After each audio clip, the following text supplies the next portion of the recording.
So life forms, planet platform evolution. So while being on the planet, how far can you evolve from point A to point B? But it's the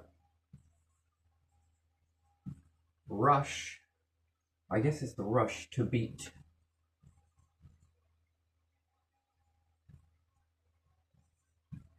extinction. So how far can you evolve on a planet? Minimal resources, different things from that, before you reach extinction. To do nothing, you reach extinction. That's a level of evolution, and what can you learn from the planet? Well, it's limited. So learning is limited. All of these things are limited to a degree. And the learning slash guesswork, which then versus knowing.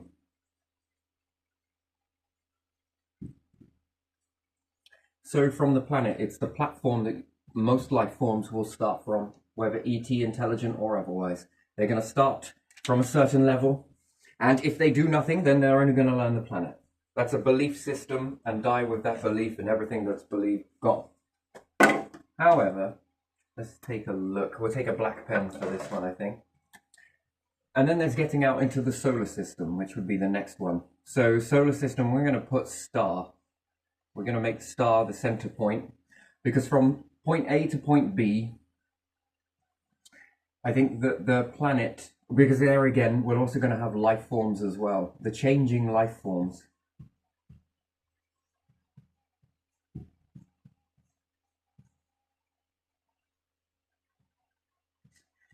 It's not just humans that are evolving, all life on the planet are evolving.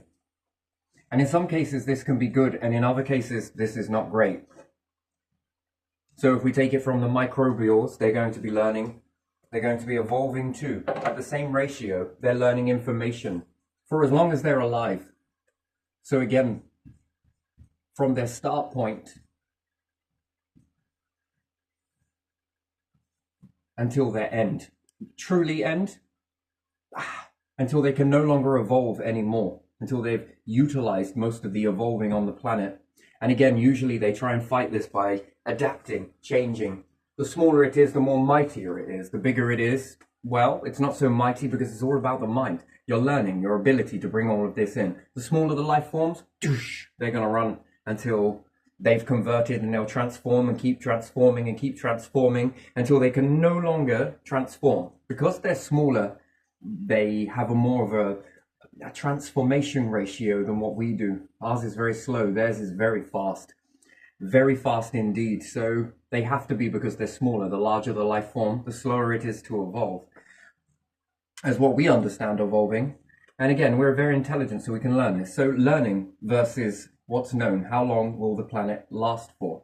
Well, if you're on the planet, you become a part of it. If you're off the planet, you begin to learn a lot more. So you begin to learn the stars and their planets. So we could say star and planet system, and what you can learn from this. Now I'm going to draw some pretty random orbits. It might not be correct for some of these. Then this becomes the next learning phase. And this is from life forms being from the time that they're evolved and they're comfortable with being aware that they have evolved to a point where they become intel, which is intelligence. There we are.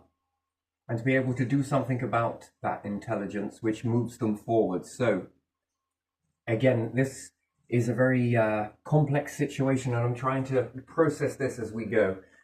So life forms evolve to a point where it becomes intelligence. So you rely on this evolving process until you reach this point here. Then it starts a different type of life. So you've evolved from all of this junk, noise. Bind together, something happened. And then you begin to evolve a little bit more further until it becomes a little bit more pronounced, which is humanity, let's say. And you're more of a structure, and a stable structure.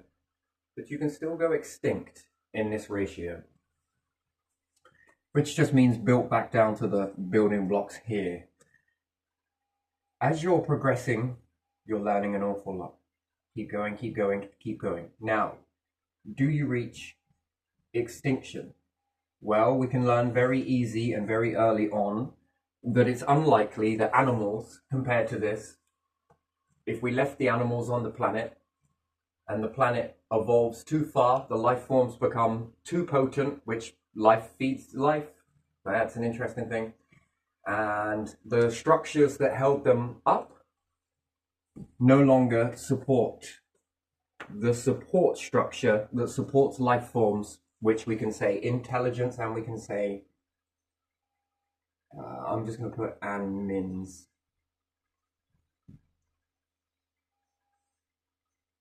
It's more likely that humans will go a lot further than animals, just based upon this. Why?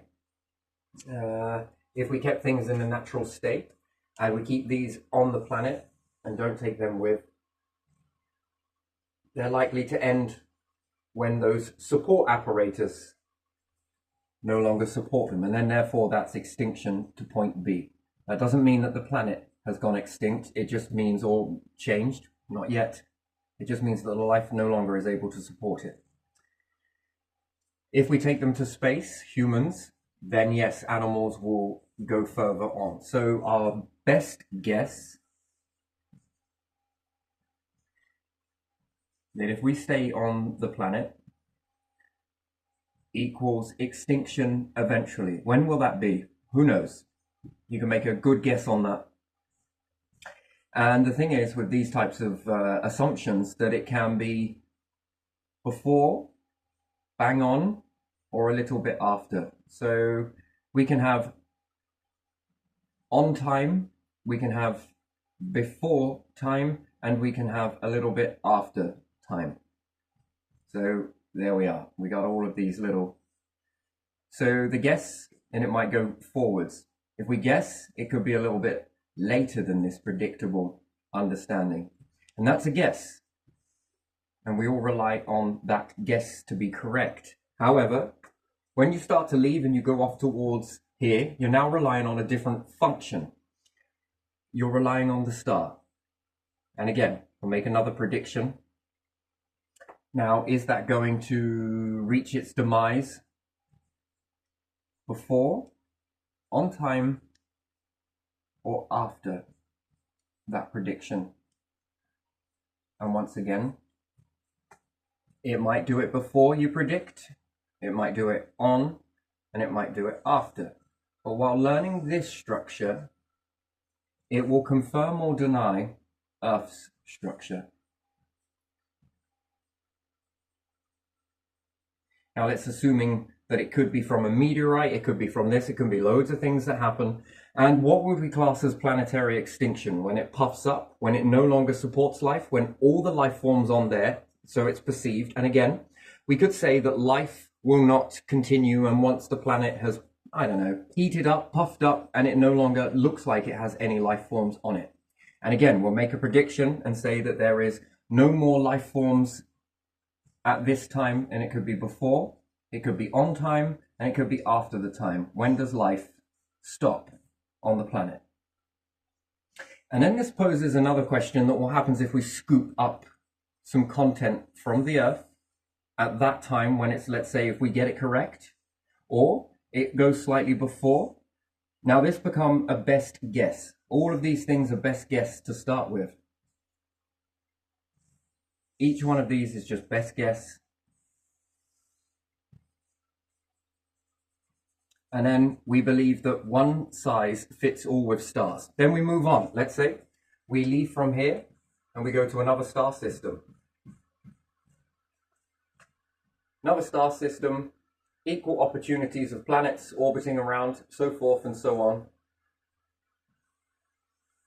And when we're quite far away, this one becomes young. So we believe, best guess, that this one is young. And then we see this one no longer, or it's been transformed. However, if there are remnants left and it's still functioning as a star, this wipes out. And it can be perceived that Jupiter may hit into fusion. And now what do? We turn our best guess into knowing. And the knowing can't happen now. It can only come afterwards when you look back. So once you reach this point here and you observe this, and let's say you can observe the Earth, we'd know that that's game over. And perhaps it turns into a nebula. Perhaps Jupiter then starts fusion. Perhaps a couple of them start fusion and they become the next stars. Perhaps Jupiter and Saturn maybe become new stars. No, I don't want stars, I want stars. Maybe they become the new stars. And again, for prediction, does that actually happen? Who knows? Until watching backwards, it then confirms or denies that. Maybe it happens in the time that we're already here collecting around. However, once you have got away from the planet and you're now suspended in this area and you're fully self-reliant, you want to get self-reliant before this meets its demise, because you're going to need this to be a life support system to duck and dive, duck and dive, duck and dive, until you become self-supporting, self-fulfilling prophecy, much like the Earth. It'll be much better. You can control the life forms on there. There's going to be more rise up on here than there is on a ship, that's for sure. And again, the best guess would be yes or no, because we can eliminate that for yes or no. Can we control life? Does it stop, let's say, the melting polar caps and all of this change and everything else? Because you're going to look at that and be like, let's say we find some bacteria, not good bacteria, and you jar it up and keep it into a biome. It's not a part of the ship, it's separate to the ship. So let's draw that on. And we have a biome that's all full of what we would call the bad bac. Meaning bad bacteria, but even still, we keep all of the bad bacteria isolated here. When it's here, it's good. We still have it. However, humans, animals, perhaps, nature, I'm just going to put anims, and I'm going to put N for nature. Shouldn't really draw all of these out. And then we've got humans, life forms, X, Y, Z. Animals will fall in with marine and ocean life and river life. All of this, all in with animals. Just separate humans, separate nature. Lovely, but still. All of this here, then is it safe? And we've also got the good bacteria, or also tempted to put it here, the what we understand as good bac. Have it orbiting just in case you need it. It's better to have it and not need it than to need it and not have it. This would probably be the wisest way to be with any life forms, to take it all, because you'd rather have it than not have it, and then find out that you need it when you don't have it because you looked at it as bad and that was chucked and disregarded. Take it all because you might need it. And it might evolve into, these might come into good, and the good might turn bad. Same with nature. Take the poisonous stuff as well as the good stuff. Keep with the good stuff, keep it on. You get to make and shape things. The planet was given to you in this rough, everything is everywhere. And humans have this uncanny knack, life forms often do. They have this uncanny knack that they like to sort things out, categorize things, put things in neat places, and you spend a lifetime keeping bad bacteria out of your home. In some circumstances, people like to keep this stuff in. And again, you want to live like that, live like it over here, and we'll see which ones outlast, which ones can survive longer in that type of process. And again, does it go that way? Yes or no? We can narrow that down. Or does it keep the same? That's an interesting thing. On the planet, you're not choosing whether you're mixing with this or not. Like it or lump it, it's there. It's in your biome. It's in your home. It's in your environment. This way, it's not in your environment. And then you can control which ones go into here. And you wouldn't make one, you would make multiple of these, absolutely, for sure. A little bit with the good inside it and life forms. You can play around with this. Anyway, again, best guess. Best guess. Wouldn't put all your eggs in the same basket. Anyway, so once this completely wipes out, or it appears to wipe out, as the planet, at that particular time, you would understand that humans from point start to change to from their planet. So this is the planet area ratio. Let's say it's here. This one isn't. This one was the precursors. So we'll put pre here, and then we'll put established sort of stable as best as you're going to get it. You would know that if you stayed on the planet at this ratio, looking back from your advantage point, and you've created a biome that's like the Earth, but better than the Earth, and it will be a lot better. This runs out at this time scale. You can assume then that you would have gone extinct here, which then gives you, was that before time, the prediction? And then it might make you go, it's a good job we got away sooner, really, wasn't it? Does it happen bang on time? Yay, chariot the people of the past. Or did it happen after those predictions? And if it did, well, neither here nor there by then, it doesn't really matter too much. But then how long after? And then you'll have a rough time frame of when humans' life would have gone extinct. Now, is that total extinction? Because like I said, if you go down here now when it's all like this, and you take a scoop of that, and you start testing it, and you put it back into conditions that were pre-Earth before it reached this stage, does it start to regenerate life again? And if so, how intelligent is it? Because it would be great if you can suspend it, if you can suspend it in here. So you have the good bacteria, bad bacteria. And then you could say that would we have some that would grow and the others that will be paused, suspended. So let's put them in sus. What happens if you compare the two of when you leave here and you compare it to all of this? Is it more intelligent? Anything that you get here, the building blocks. And if you give it the right conditions, does it begin to ignite again?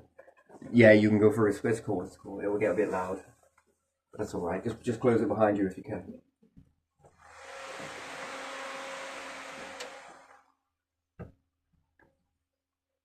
And then that will answer another question. Yes or no? Is it completely extinct? Which I'm going to say no. I'm going to say no, it's not completely extinct. At this stage, I'm going to say it's just gone into a state where it can't clop together. Now, that would be an interesting thing. And again, yes or no, narrow it down. Until you get to that stage, you won't know. And however, it would be very interesting because life as you know it would have gone completely extinct. That means extinction to what? Extinction from bacteria? No. Extinction from animals? Yes, the structures no longer support that. Extinction from humans? Yes, that environment cannot support humans. Can it support nature? The answer is no. Therefore, these things would have gone extinct at these times. Which ones go extinct first? Now, that's an interesting thing. But now you're living past this moment. Anything that you learn beyond this moment is a bonus that you would never have learned. And let's say that if we'd have stayed on Earth at that current ratio of the knowledge, so all of the things that were known,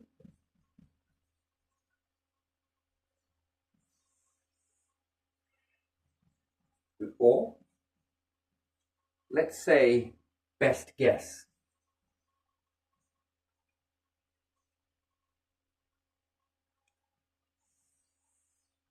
At that best guess, you would believe that everything that humans would know beyond this point would be correct.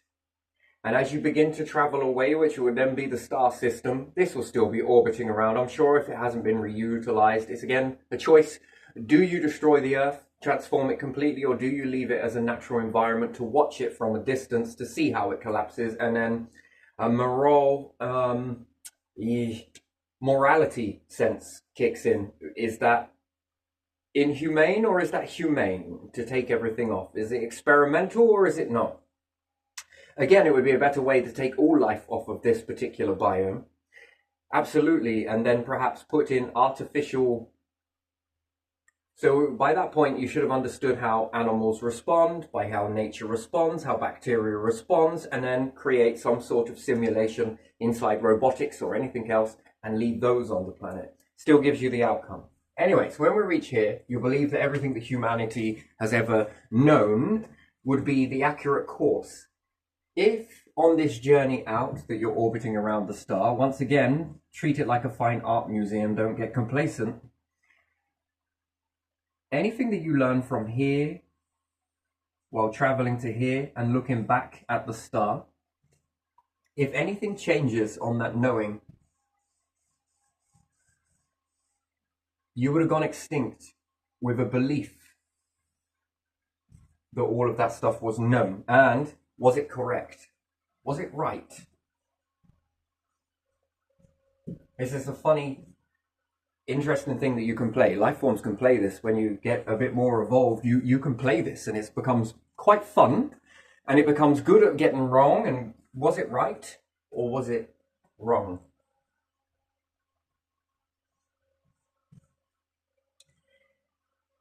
And at that current marker, that's a belief system. And was it a good one or a bad one? And then this begins to teach you something else, okay? Once you've got past the planet, the stable, the first platform that supported you, lifted you up. You lift yourselves after that. You then go to space and dance around the star, collecting different stuff, maybe transforming it, maybe transforming some and not others. And then you'll know that this is not going to last forever. So you begin to go for something that's younger. So perhaps when you get there, it's middle-aged. You get to watch this transform. Did it meet your expectation? Did your predictions come true? Was it right? Was it correct? You get to see your whole star system explode. Now you come over to another one. You see this one born, and you know it's younger, and you go over towards it. By then, you know that if you would have stayed there based on the old belief system, you would have gone extinct. But you're already now got this, understanding this from a distance. You're now seeking wisdom. This didn't last. This didn't last. This one's not going to last. You can predict that. Pretty much accurate. How much more accurate are you getting at the timing of this? And then if you go to another star system, it gets more fun when you go to another galaxy.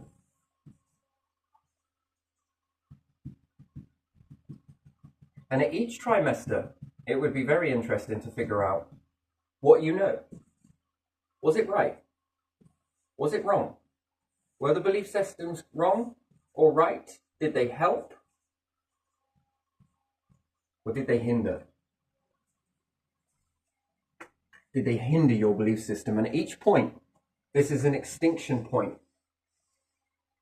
Any life forms that go from here to here would be feeling very justifiably pleased with themselves. But then here is another extinction event, another marker. Why would this be another extinction event? Because the star. Is it possible to sustain life in that? Some may argue yes, some may argue no. And again, whatever you're learning beyond that point, you've enhanced. And then the ones that come back now, or you figure out cloning, would look back and think, whoa, those past Earthlings were dipshits. Those past ones that were near that star, cool, they were pretty dumb, weren't they? Phew, that's interesting, isn't it? So we often look at extinction on a planet from point A to point B, and then it's over. Only the ones that become aware might understand that there is B, C, then there's D, and then there are trimesters, a bit like being born. So you have the time of the womb, conception. Then you have conception versus, well, no, we could say, yeah, when you're conceived, then you have womb time, and then you have the trimesters, don't you? Each trimesters are broken into 3 monthly orbits, aren't they? Yes, 3, 6, and 9.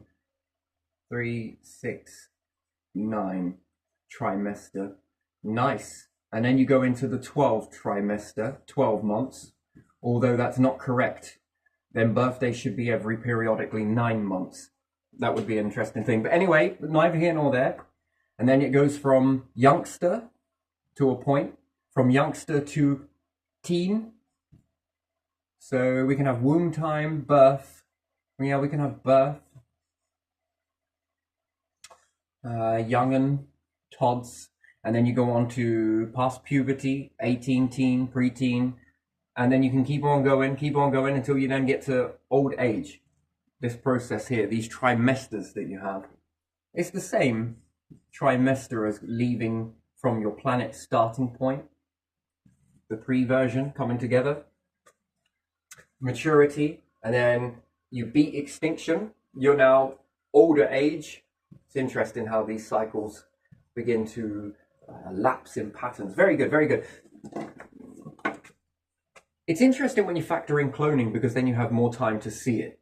And does it become a good thing or a bad thing? That's another thing to understand. Was the belief systems correct? Were they right? Were they wrong? Did you learn anything from that? Yes. Does it teach you going forwards? Absolutely, because now you have hard data. And then you might start to look at this star systems, that they're not all one shoe fits all. That this one is very similar to Earth and the star that we were orbiting in the beginning. This one was very similar, but it actually ended sooner. And then this one, we would say, would got older. And then another one, this one died sooner, and then this one exceeded what Earth did. And this will make you ask lots of questions as to why. Humans will never accept why that is. Is there a way to then figure that out? Then you're beginning to age stars. You've got enough time to. And you would need to know this. Why would you need to know this? Because if we'd have gone to this star system at this age, we would have met our demise. We'd have been extinct. Why? Was it similar to Earth in best belief? But there is differences between the two, the three. And then we notice those variables playing out, which would be a pattern that would be very similar to life. Some die sooner. Some die what we would class as on time. Everybody reaches a certain plateau of an age group. And some are the variables that go past this. Few and far between, common, and some are very few and far between that go sooner, which will then make you look at star systems in exactly the same way. They may appear to be exactly the same, and then you would be trying to figure that out. Figure that out, and you might figure this out. By that point, I believe cloning, well, the evolving of humans will be something different, plus the animals, plus nature. It will begin to evolve as you leave towards space, which would then pose another question. How does it know? How did it know that? When did it know that? How did it learn that? You see, these questions, I'm not going to ruin the situation by saying what that's going to be. I leave that as a mystery for the future to work that. That's a good growth curve. I could sit here and dive into that, but no. I leave it. I will leave that. So we then notice that there's this thing that we're constantly outrunning extinction. And then what's being learned? You go to something else and you find out that there are some completely different minerals, rare earth minerals, and then we might start saying rare star minerals. This one has something different to this one, and this one, and this one, and this one. But if we combine all of these rarer things, these become very valuable. Why do these ones so different? What caused it to go this way? And then in this process, you start to learn that these are very slight, subtle changes between the two. And then when you start going galaxy from galaxy to galaxy, this begins to shape you as individuals, doesn't it? And again, black holes, are they all the same? Come here, you. Come here. That's it. Behave yourself. And then from galaxy to galaxy, black hole to black hole, what appears to be identical, actually they're not. And then you might start to work that out. Why are they so different? What is influencing that? And then finding other life forms is like finding other star systems. By then it would have really shaped you. And then anything that you know now, each life going back, we thought we understood it all. We thought they thought they knew it. It would be in those tense, unless you're cloned. Interesting. So I want to give this a quick wipe down, because we run out of a little bit of space here. It's fascinating. And then it helps you understand whether the predictions were accurate, which, again, they can be wrong, they can be right. Bit in between. It's a very beautiful pattern. And then how do things shape going forwards? I mean, scientists did believe that if you went to space, that I don't think it was scientists. I think people had a fear that when you go to space, your eyes would be sucked from your socket. You wouldn't be able to eat or drink in space. This was another thing that was believed before going. Have real doubts. And these are good doubts to have, because it begins to make you test. And as you test, you then find out, nope, that's not true. There is some truth in it, though, in that hesitancy, because isn't it, astronauts take a little bit of time to adjust to the space environment, and sometimes they don't feel like eating. That's all very usual. It's a very new place, a very new feeling. So of course it's going to take time to adjust to the environment. Sometimes it can take a little bit of time to adjust when you're out in the ocean, doesn't it? Some people might get a little sick for a little while whilst traveling on boats, and then you adjust to it. Aeroplanes, you've got to adjust to that. I most certainly do in aeroplanes and different stuff like that. And then a hot climate to a cold climate. It takes you a little bit of time to adjust to it. I've seen some people come from Africa to here, and in our hot days, I've seen them walk around in puffer jackets. And to the first mind says, whoa, that's totally different. And you're like, oh, why? And then when you think about it, I imagine that here, a hot day is the equivalent to being a very mild day there, or if not, a very cold day, which I found very fascinating. So therefore, you probably wrap up in some layers, give it a few seasons, and then already you start to adjust to that. Whether you adjust fully, that's another question entirely. And it works vice versa as well. You might see some people in a colder country, perhaps it's their warmer part of the season, and they're going around in a t-shirt, and you're, oh, no, I don't think I can do that. XYZ, my word, have I made a mess on here. I really have. I've made an absolute state on here. Ew. So I'm probably going to need to give this a bit more of a better clean. And we'll see if we can work with it. I think I'll go with red. Might be a nice pattern on there. Anyway, so each trimester of the human evolutional chain is an interesting thing. So there's going to be some skepticism on whether this is possible or not possible. I think the more you go, you know, I'm pretty sure that it was a bit like it in the beginning days when they believed that the world was flat. And they thought that if you went out to the edges of the ocean, that the world was like a plate. It was very flat. Yeah, well, we could do it with this. They believed that the world was flat. A bit like a plate. And they believed that if you sailed too far or you went out to the water, you would fall off the planet. That's an interesting sort of belief, isn't it? And people went and they never came back, and this probably conjured up a lot of interesting sort of stories. And then they found out that they didn't. And then they kept pushing the boundaries out, and nobody fell off the planet. That's a kind of a weird belief, but it started there. And this kept people feared, which then kept them on the landmass that they were at until push came to shove. It's an interesting sort of fear, that, but very interesting.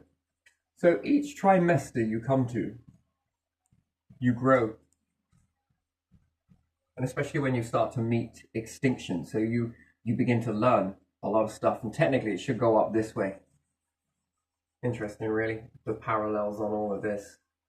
And each trimester that you learn something, you learn something, you're learning something, you're learning something.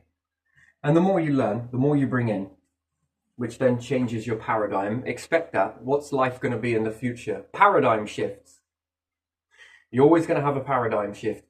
You think you know it all until you do something, and then you're like, gosh, this is completely different. This blows our expectations. And be cool with getting things wrong. Doesn't mean that it's bad. It meant that it was necessary to support you up to a point. And then the time to prove it. Gotta prove it. Prove it why? Why is that important to prove something or disprove it? But it doesn't mean that the past was completely dipshit. No, it means that it held up until the point. And it created two lots of thinking. And I think some of them are bang on the money, to be honest. I think they're pretty accurate. However, shades of grey. Perhaps this particular bit is it, but the rest of it becomes jargon. Align this with all of these, and then you get a better bit of knowledge as opposed to that. And there again, keep going.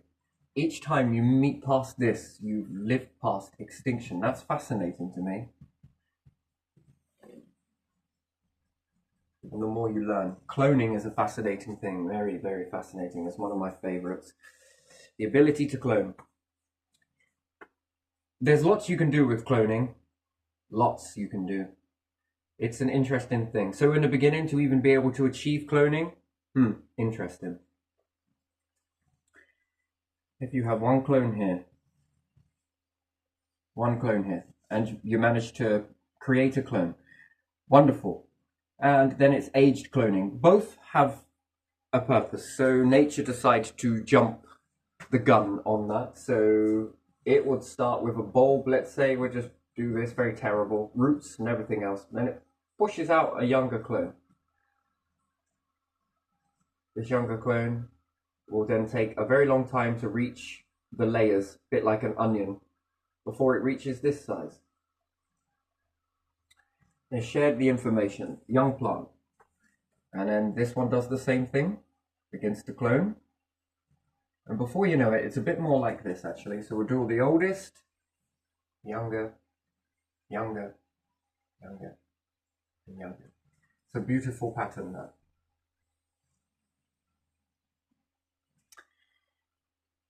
If the oldest one dies, which is very unlikely in this situation, but let's just say this one does die, because of the environment is no longer supporting this one as it was, it's still living, but this one will evolve. And then the next clone that pushes off of here, it's still passing down the information. It's a very interesting way to do it. But this one will adapt to the new environment much more. And if it's no longer able to stable for these ones, the newer clones that push on from there will constantly be able to adapt. It's a beautiful adaptation with nature, that it can adapt to these types of environments going forwards, and it pushes out the information. Now this is a good amount of cloning. It's not cloning identical in this aspect. If we draw the onion layers, we draw the onion layers here. It's not doing identical, and there's a reason for that. Now in this process, it's a wonderful thing, and it's a bit like a human.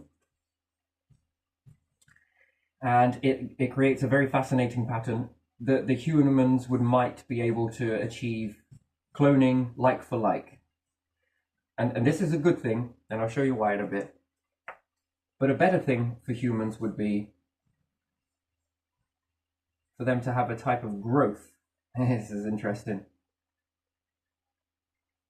That then segregates, and then you have a younger version of yourself. And if this keeps going this way, as well as going this way, and if you can do it this way, this is the one that becomes the most powerful. Any life forms that have ever achieved this, and again, what is there to achieve? Some might go for money, it's not a bad thing, not really. But some might try and target this type of clone and this type of cloning. So you've got clone category 2 and you've got clone category 1. The clone is an identical split in the middle. Interesting. And then you can go off to subcategories, which is C11, which this is the interesting bit. Yeah, very good. Let's make a load of clones that are exactly the same. And as time goes on with this, it becomes the awareness. Who's got the strongest awareness? This one. And I can be in multiple places at once, so let's triangulate my clones.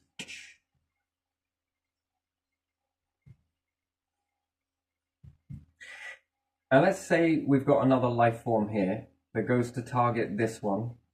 So this one is at the awareness. This one then dips the awareness, while these ones become the master. These two are the slaves. And then there's visible and invisibility, which is fascinating. And there's two types of ways to achieve invisibility. One, make yourself go invisible. So we could take that as blending in, camouflage. How many other creatures on the planet already do it that way? That's invisibility. That's one way to do it. And another one is the object is making yourself visible to the object, whilst these ones are no longer visible. And then it would be to understand the mind of this, which you can do. And this one takes up master, so center. And this one goes to fire something at this. This one immediately becomes invisible or camouflaged, whichever way. And then this one takes awareness and then gets this one from here. Do you understand that process? That's a very fascinating process. So we could take that in a volatile situation, that this thing here is going to attack this one, invisible, can't see it. However, you remove this from its mindset and then make this one visible. To this here, this is just moved, just like that.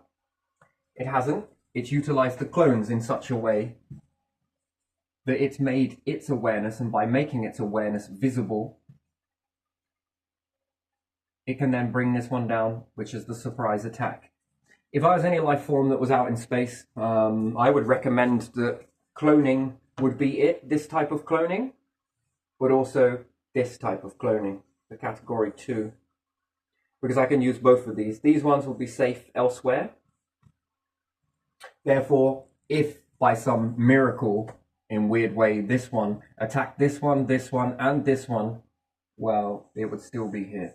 I could maneuver in this awareness ratio, especially if I made this one have all of the tactics. It would know. It would just switch your awareness from one to the other. So in a moment of thinking about it, you're already in your other clone. The awareness just flips. Now, again, this might not be possible doing it the way naturally. So if I made a clone now and had a clone here and a clone here, and I try and think about making my awareness go there, it might just not work. Not yet. Not enough time, not enough understanding. You learn the process. But yet with technology incorporated, that's easy. Then it depends on what type of technology. Is there a lag to it? Can I get around the lag ratio? And the answer is yes. Man, I could fuck up some life forms with that. I really could. It could be in multiple places. And then, can I learn the mind? Can I make things invisible and make them visible? We understand that the brain, our brains already shut out information. We can't see certain things.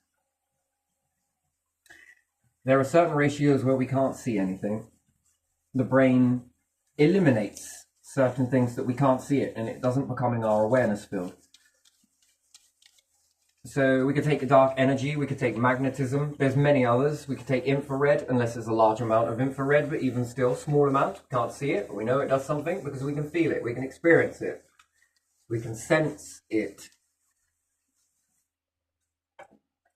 And with that, if I learn life forms, and it doesn't matter which ones I learn,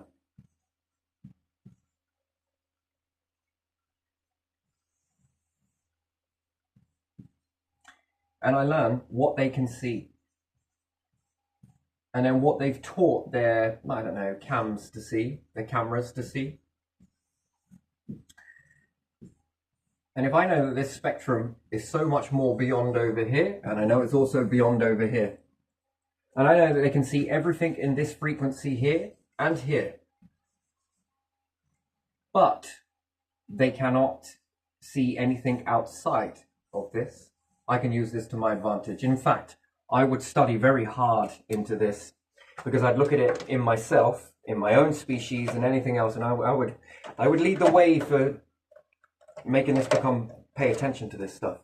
Now, I also know that they can feel from here to here.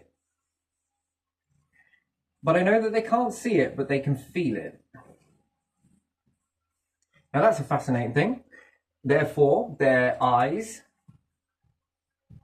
cannot see and their ears cannot hear past these ratios. But I know that they can feel from here to here, or sense anything else like that. Now that's an interesting thing. Now, would I then focus in on becoming invisible here and sitting in a ratio that is here? That would be an interesting thing. Now, could I make technologies that they couldn't see? The answer is yes, but they could feel it. And then could I put it into their minds, brain, body?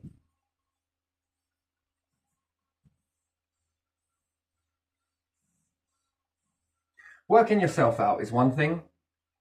Working out something else is an entirely different story altogether. But you would apply this. Now, what would be the purpose of this? It depends on what the agenda would be. And agendas always boil down to the last point of what you're trying to achieve. Could I understand the stuff that can't be seen and would spend a whole civilization from point A, would have gone extinct here, but continued on past here, and in this ratio would have understood a lot of stuff. Now, here's something. What about if you survived a cycle? You survived an entirety of a cycle once, twice, 3 times, 4 times, 5 times, 6 times, 7 times. And would we agree that the longer you live and exist for, in terms of time, time being the clock of the universe as opposed to a watch per hour, which is an Earth-based time, space-based time, is it going to be the same? Is it going to be different? Are you going to change it? Who knows? And the longer time you have, the more you have to learn. And therefore, learning from best guess then becomes knowing. An awful lot you've learned. The invisible stuff you've made visible. But you know, to the most primitive, it's not visible. And then could I factor this in to make a piece of equipment? So the eyes can see so much and only so much. But if I swapped out the eyes, could I replace these with cameras? And at what level, if these are the cameras, and then we say technology, could I make an artificial eye? That's another question. Yes, perhaps after time you might learn that. It saves boredom after all. But anyway, let's just say you switch it out with a camera. But is your camera the same as this camera? Have you clocked in with other life forms? Can your camera see a little bit more? Perhaps not everything. By the time you put this in, what does it allow you to do? After all, the more you see, the more you are able to experience or play with, right? So the whole of life is done based on what you can see. And these sensors are limited to what you can and can't see. So therefore, you know, there is a spectrum. How much of this spectrum? It all depends on how much you are willing to believe, because you might believe that the camera has everything, and then that's not an open mind, and then therefore you close yourselves off. Let's say if you could see the dark particles everywhere, let's say. Let's say if you could see oxygen molecules at the touch of a button or at the thought process, just think it and you see it. Do you understand it better if you can see it? And the answer is yes. What were the ancients couldn't see gases but understood the effects? They could feel it. They knew that something would happen from that. That if they were to suffocate, these died. But they never understood why.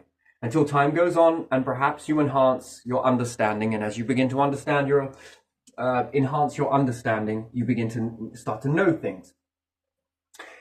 It would be easier if you could see it, right?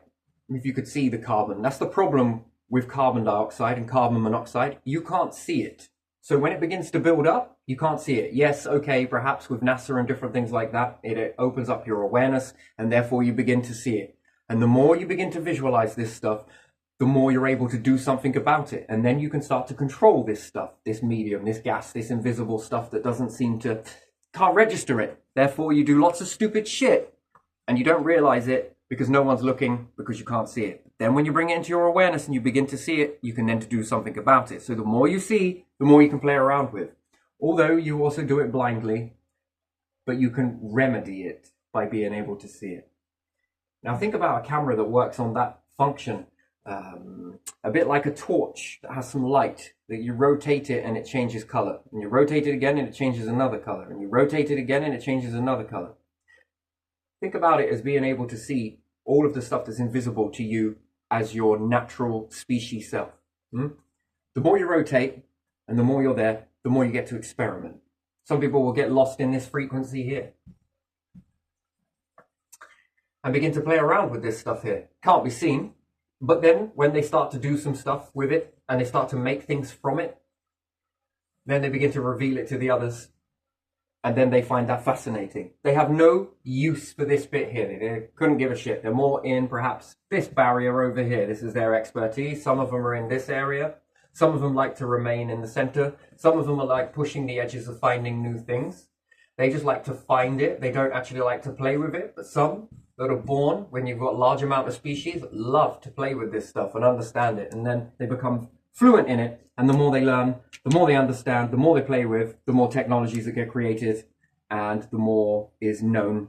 And it comes from best guess to knowing. And to that knowing, you can build some instruments with it. Now, building some instruments with it puts you at a league ahead of any other life form. Why?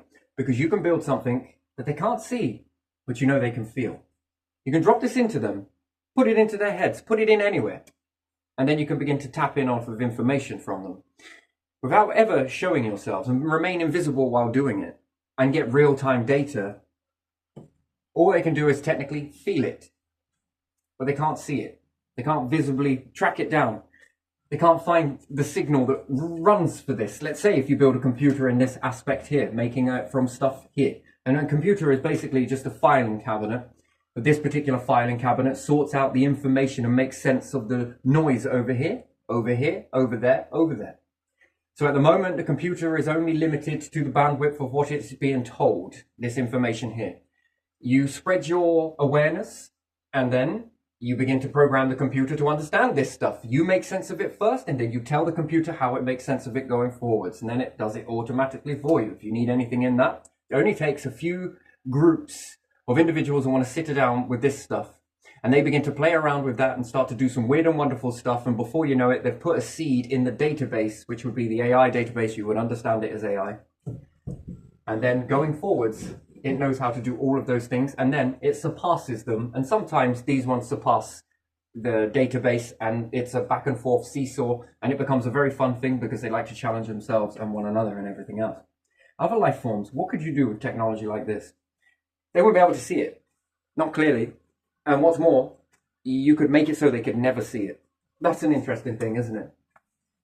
To be able to get in and be in control of awareness.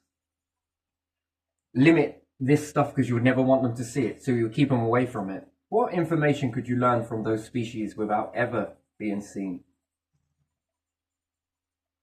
What could you do? What would you do with that information? That would be an interesting sort of experiment. Life forms and anything else. Whew.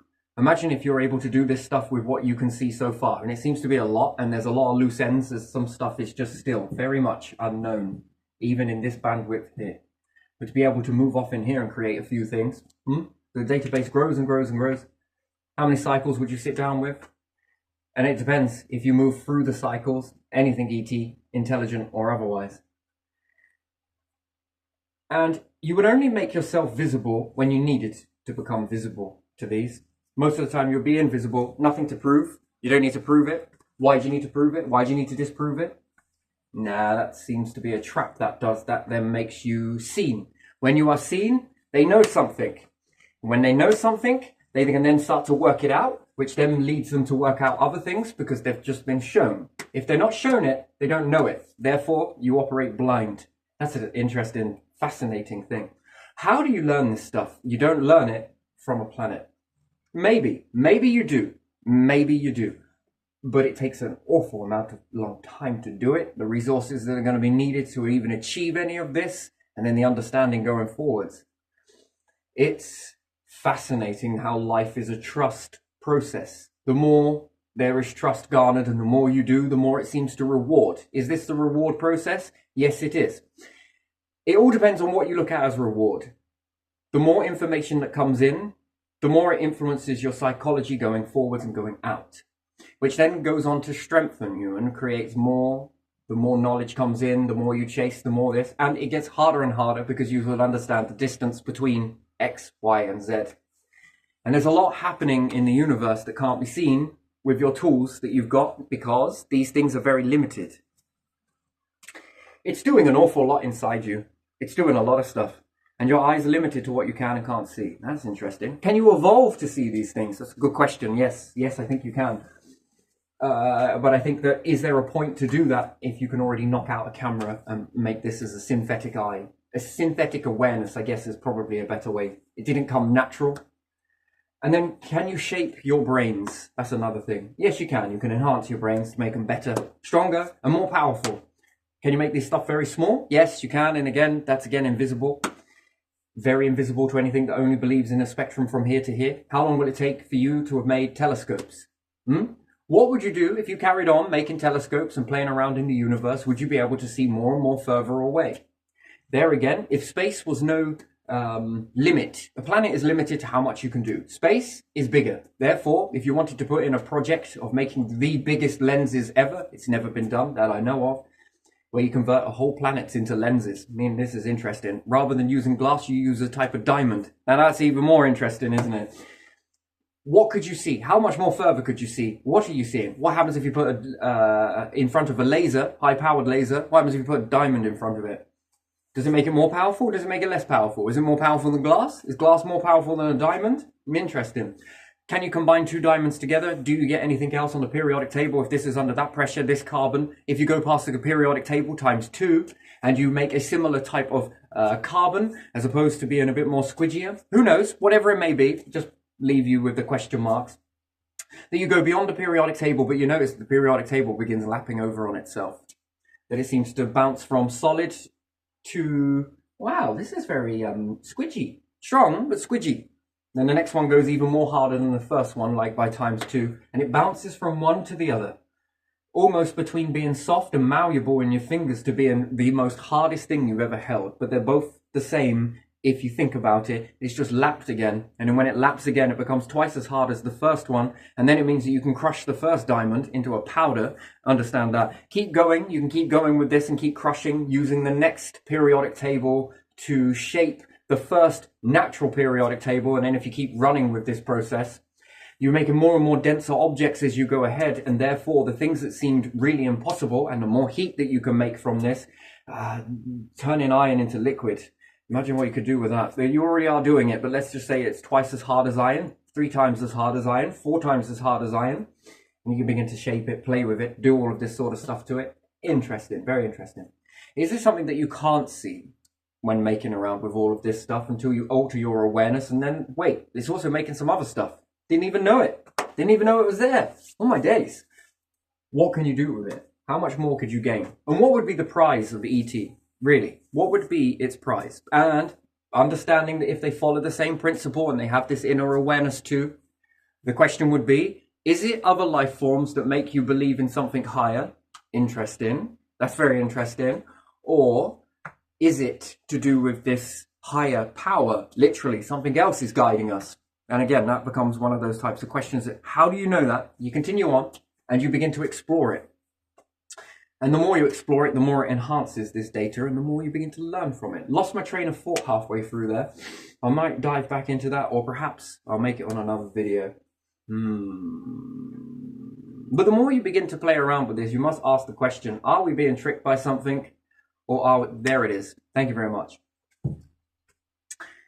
So, if you get to this and you understand this higher power and you begin to condense that data and you look at it, would you follow it? Would you mimic it? Especially if you're making cloning and everything else. Would you find value in other life forms? That's an interesting question. And would you be doing more of this higher power's work, God's work, if you want to call it that, by going around to all of the life forms that are around to observe it, not to interfere, not to touch, not to change, not unless you ever needed to. And they would disregard certain life forms in their existence, right? Because they want the imitations rather than the real thing. Maybe, who knows? Let's just say that there are some life forms that do this. They just disregard the authentic and want the imitations. So they take from the authentic to give to the imitations. And let's have authentic, the real. And they will disregard these in order for these. Would these collect the real? Being able to see what they've already done. They don't want imitations, they want real.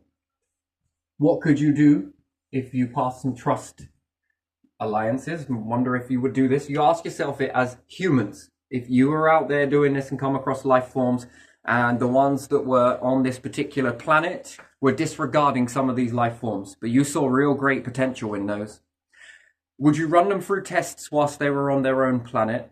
And would you collect them after their journey and give them an opportunity to either A, come here and do this and join us, or go on to the God protocol, if you want to call it that. So we call it God, meaning something maybe after.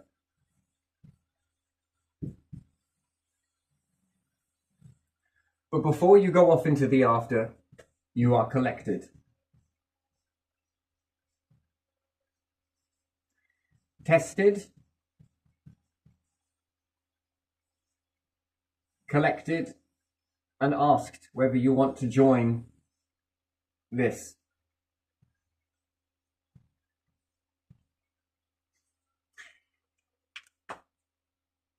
You say no, you go off into the after. It's almost like letting a fish go. Basically, you can either collect the fish, examine the fish, admire the fish, take a photo of a fish, and release it back. Or you can collect it, and if you could ask the fish in this ratio, being another life form, would you ask it whether it wants to come here? Would you like to join our alliance? Strengthen us. And would you, I'd ask this, would anyone say yes or no to that?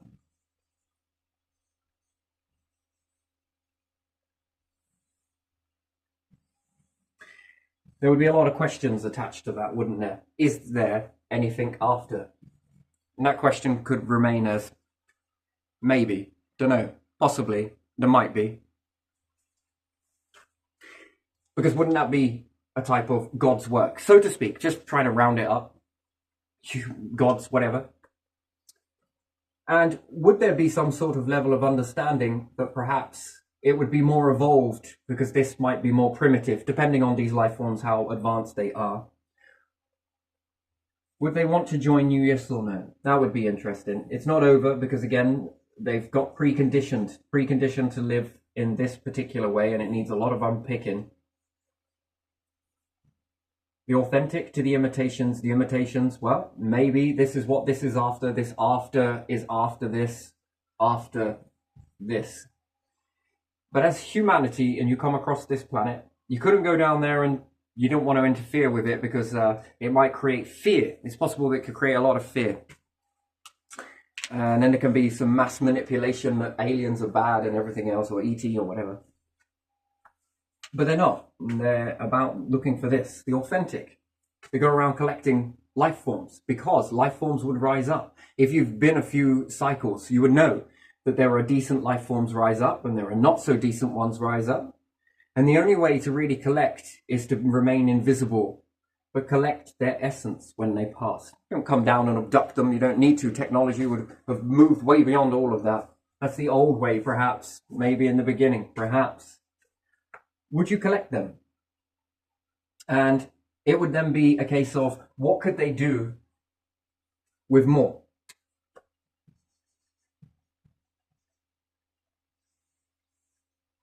To remove all of the obstacles from them and to give them more. What could they do with this more?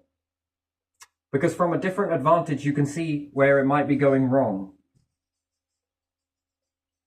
But trying to teach, it's almost like hitting a wall. So there would be no point doing that because that won't work. You can already see that, and you can probably calculate that. And if you have some sort of level of supercomputer, which makes supercomputers here look infinite, let's just say, they're very small and very not so great, but good for you, for your understanding, but perhaps not good enough for those. Maybe they played around with that in the beginning where they achieved this. To be collected in that aspect and find a way that's right for the individual vessel and maybe for others. What if they said yes? And then what if it's a collective of all of these odds and sods, let's say, odds and sod life forms just come together with unlimited potential, which then feeds back into the unlimited potential of the overall. And then there would be an enhanced understanding that perhaps this wants this, which then wants this. Some here, some there. Who knows? And there would be different levels to journey through that. Different levels of trust.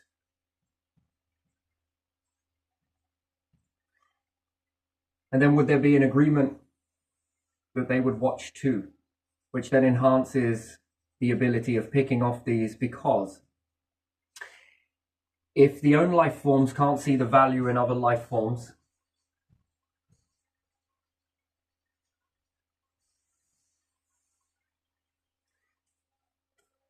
then does it mean that these things were disregarded? And then some might say that that is a bit like, you can have my sloppy seconds. Indeed, yes, please. Bring it over. It's almost like you can have our junk. Okay, bring it. Because in this, the rule is recyclable. Recycle, recycle, recycle. To collect their essence. Allow them to pick and choose what they want to bring with them. And imagine that type of technology. That would be a very interesting thing, wouldn't it? This universe is far more stranger than we're ever going to give it credit for. To remain invisible, as opposed to ego, as all bright and seen and this, and perhaps it's because we can only get tracked on this type of technology, moving over into this particular ratio, can be felt but not seen. That's an interesting sort of scenario. And again, isn't it usual what I heard someone always saying, that you don't need to fight anybody if you've already won mentally. If you can mentally already win, if it's about winning, it's about whether you are going to fight someone in that aspect. Do you need to? No. The fight comes down to proving. If you've got nothing to prove, then you've got nothing to show. Nothing to show means, are you stooping to that level? And after all, that's what the universe will teach you, isn't it?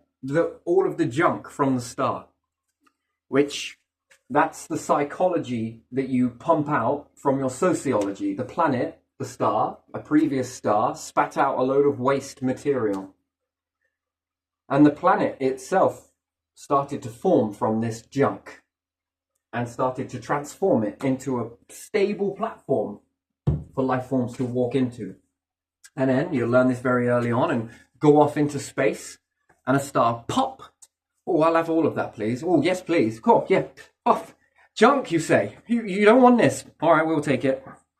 We'll do some stuff with this. And this is the process, and this is really interesting for me, for the psychology of life forms, not just the ones on the planet. I'm on about the intelligent ones. Some do not see any value in real, but there again may do. And some see really value in the real and want it. Then what about anything else? Could they take that? How much more advanced would they be? And then this leads me to two things that even if there wasn't after, ask that question because it's realistic and grounded in understanding. And again, if you've traveled a lot and you seem to be the only vessels around in your particular groups, maybe there are different groups around, but they're very okay with one another, perhaps not singing Kumbaya around a star. Absolutely not. One goes off this way, but harmless in nature, and also got your back, got theirs, but we're nothing alike, let's say, in this understanding. Then you would know that these are the limited life forms that are there, and none of them seem to be playing with one another. So it then makes you wonder, is there something beyond? And a common belief between them all have this inner feeling of this, but also this inner feeling of guidance towards expansion, towards creativity, towards recycling and everything else, so forth and so on. Which then leads you to believe that yes, there is particularly, feels like there's something after. And then would you start shaping technologies around that? Could you even be able to tap into the after? That's another question entirely. Shan't reveal that. Don't want to ruin any surprises. That's up to you to believe that, and it's up to you to disbelieve it if you feel so. But it makes you do this work here as well as there. This is a guarantee that it has you in the same aspect. That if it ever wanted you, it could take you at any time. It could shut all of this down. Is there anything else beyond that? Yes, there could well be. And then you have physical gods, and then you have non-physical gods, could I call it that? The ones that are felt and not seen, but in a much broader spectrum than this, to be able to see in all spectrums, as opposed to being limited in spectrum. For any time it wanted you, it could. It could take it. If it wanted to put you elsewhere, it would show you the way to get there. If not, it would move you there. Created you once, it will create you again. And then, do you have the keepers that are here? Not seen, not visible, not ego, no need to be there. Part of them teaches and part of them collects. It tries to teach this type of situation, and the other part of it, if perhaps in the long run it's not respected because the life forms for whatever reason are just not evolved enough to appreciate life and anything else, and they probably don't want to do it, then therefore you don't want to lose what's been garnered from there, and you might as well just take what comes. If you were a vessel that was collected, would you like to be a part of that without all the noise? Without all of the rest, this, and this? And I can't say that it's going to be picked for everybody, but what about being picked for a few? And then ask yourselves the question, if you ever left space, which ones would you be? The imitations or the real? And does real attract real? Does authentic see authentic? And therefore, does it gravitate? And if it does, what type of knowledge and database could these have? And would it be in their best interests to share, apostrophe plural, S, ETs? Anyway, I'm not going to dive too deep into this one on this video here. I am going to perhaps leave that for a bit longer and I'll chew it. But there again, it's a little small seed, which seeds often do, depending on the type. It's actually two small seeds, one male, one female, and one hermaphrodite. And this is going to spread like life often does, dominates, engineered. Interesting. And if you do collect your life from moving past these extinction events, and you find out that the life gets more and more intelligent, would you bottle it up? Would you find another star system? Would you move a mock-up version of Earth and let all of these little bits of life, just a little bit of this one on here, and a mix of this one, and a mix of this one, because you'll be able to see it from a distance and know how that is going to evolve. This type of stuff, if we remember from Earth and all the experiments that we've done, likes to be a bit more wetter. Okay, let's put this near a wetter area. Watch this particular new planet that you've moved, which you're going to call Terra 2. And you begin to see it. This place is more wetter. It will be perfect for this type of bacteria. Or whatever it may be. Amino acids, building blocks, and all bacteria and everything coming together, and extremophiles and whatever else. And you can release it on the planet. Would you make multiple of these planets from different star systems, just in case?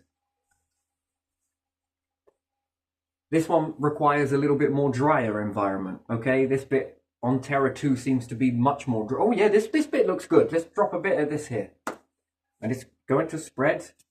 You're going to give it all of the food and the structures and the mechanisms that it needs. And if it's food, being in a gas exchange, if it's this, if it's environmental, if it's that, you're going to build it. And would you watch the life evolve? Perhaps you wouldn't be there directly because you'll be bouncing on to do other stuff. And being too close to it is a vulnerability. Would you watch it grow further? And then this would help you understand how evolution and life forms work. The longer that they exist for, the more faster they become intelligent. Not overall. Some of it becomes better, some of it becomes worse. And what happens if life forms start coming up and they favor imitation, but they don't want the real? You see the real and see good potential in the real. Would you keep them going? Would you communicate with the real? Would you reveal yourself to the real? Would you collect the real? Knowing that, wow, we've never seen anything like that before. Would you take it? I would. I definitely would. If I was running a fleet somewhere, if we call it a fleet, I would collect life forms. I would collect all of the ones that show promise. But always give them an opportunity. Do you want this soup, or do you want to go into the greatest soup of things? The unknown, take a gamble. Do you want that? Is this too scary for you? And then, would you then learn about this being in many different formats, seen many different life forms rise up over the times, many different shapes, many different sizes, many different outfits. The same interesting and intelligent life rises up, not identical, but the same pattern emerges. That's what you're after. That. Very, very different shells, but that essence still there. Would you take it? And understanding that this also creates naturally, on its natural process, some very strange and unique shells it does. And you would say that this is all done in its image, which humans do, we all do, don't we? We say in God's image. Would you look like yourselves, this? Or would you look like the things you're collecting in order till they were reassured? How would you break the ice on that? Would you look humanoid? You would. You definitely would. Absolutely would. Why? Because you want them to relax. And then you would tell them that there is a collection of other life forms, this, that, and the other. I mean, I wonder how God breaks the ice. Yo, you want to come to heaven? Fucking hell! What the hell? Whoa, you scare me. I don't know what you are. What are you? Get away from me. But if you saw another human, you'd be like, all right. Look, humanoids. Interesting. Do you want to come to this place here? Oh, okay. How do you break the ice on that? Well, there's lots of different variations of life. Right. They look very different. Okay. This is not my natural form. Okay. You would have to prepare them to meet you, wouldn't you? In your natural form if they ever wanted to see it. But you'd have to break the ice of many different life forms. But you did it on the planet. Therefore, there'll be a sense of, done this before. It's like deja vu. I didn't know you could get deja vu in the spirit. Oh, yes. Oh, yes, you can. It's almost like, you get there, say it, we'll say it together. It was planned. Indeed. Indeed. I mean, that would be interesting, wouldn't it? And all of this planned and processed for what reason? I wonder. Anyway, doesn't have to be perfect. Never has to be perfect. No. But just where do you value that? And how would you go forwards into that universe? And what would you do? And at each interval, if you move away from the planet, move away from the star system, you're supporting yourself, then you are traversing. Oh, wait, we just come across other life forms. How are you going to respond to that? What are you going to do? And then that's another test, another layer. And then you come across intelligent life forms. There's another layer. Not quite as your intelligence. You're more intelligent than them. How does that work? Well, that gets seen the way you are. How do you respond to it?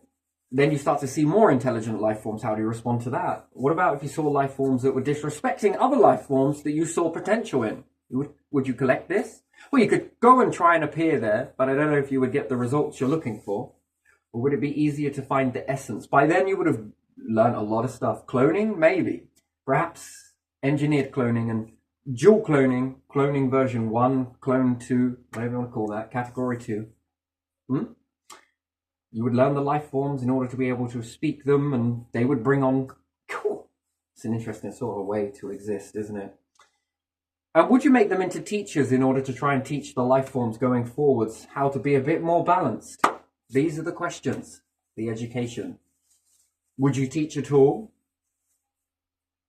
Would you envy those ones that pushed you away? Would you be too bitter? Would it be better if you didn't? Could you? Well, I wonder. Yeah. Anyway, I'm going to leave this one here because there's a lot of questions. I like this. I dream about stuff like this. It's very beautiful. Oh yes. It shows promise. It shows that there's something more to clutch hold of. Maybe it's just a nice bedtime story and a belief system. Yeah, I'll accept that. Maybe it's all of these other things over here. Maybe it's a bit of this. Maybe it's a sprinkle of that. Cool. Aren't we orbiting on a planet around a nuclear furnace? That's interesting. I don't think it's any more stranger than that. But there you are. It's been a hell of a journey, hasn't it?